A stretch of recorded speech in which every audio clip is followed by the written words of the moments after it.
আজকে বলবো কচু শাক দিয়ে ইলিশ মাছের মাথা।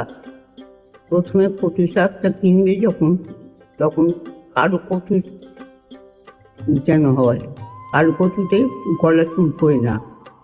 ছোট ছোট করে কাটবে, কেটে সেই জল সেদ্ধ করে দেবে, সেদ্ধ করে সেই জলটা ফেলে দেবে, দিয়ে নিংড়ে সেই শাকটা কচু শাকটা তুলে দেবে।